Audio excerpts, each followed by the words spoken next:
খুশি মনে তো এটা নিলাম, নেওয়ার পরে এখন এক ধাপ আঁকার পরে আমি এটা রিডো করব। রিডো করলে দেখেন উপরের যে পার্টটা রয়েছিল আমার সেটা হয়ে গেছে। তো আসলে প্রথম প্রথম আমরা যারা কাজ শিখি তাদের এইটা সমস্যা খুবই তীব্রভাবে দেখা দেয়। কাজ করতে অসুবিধা হয়। হাজার খোঁজাখুঁজি করার পরেও এটার যে সলিউশন সেটা আর খুঁজে পাওয়া যাচ্ছে না। আসলে এটা এরকম হলো কেন? এটা এরকম হওয়ার কারণ হলো এই যে দেখেন এইখানে যে বর্ডারটা দেখা যাচ্ছে, এই যে এই বর্ডারটা অর্থাৎ ওয়ার্ক এরিয়া, এই ওয়ার্ক এরিয়ার বাইরে যদি আপনার কোনো মেম্বার চলে যায় তাহলে সেটা এখানে দেখা যাবে না। রিডিও করার সাথে সাথে আপনার ওটা চলে যাবে। তো এখন আমাদের কি করতে হবে? এখন আমাদের যেটা করতে হবে, এই যে গ্রিড আছে, গ্রিডে ডাবল ক্লিক করতে হবে।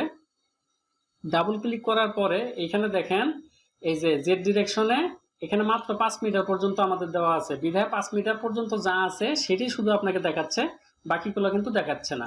না দেখানোর কারণ হলো ঠিক ওইটা, আপনার এখানে যত মিটার হাইট পর্যন্ত আপনার দেওয়া আছে গ্রিডে তত মিটার হাইট পর্যন্ত দেখা যাবে, বাকিগুলো দেখা যাবে না বা আসবে না, আপনি দেখতে পারবেন। এখানে দেখেন আমরা যদি 20 মিটার করে দিই, 20 মিটার পর্যন্ত আর কি, 20 মিটার পর্যন্ত, ঠিক আছে। আপনি যদি 40 মিটার পর্যন্ত দেন তাহলে 40 মিটার পর্যন্ত আপনি দেখতে পারবেন।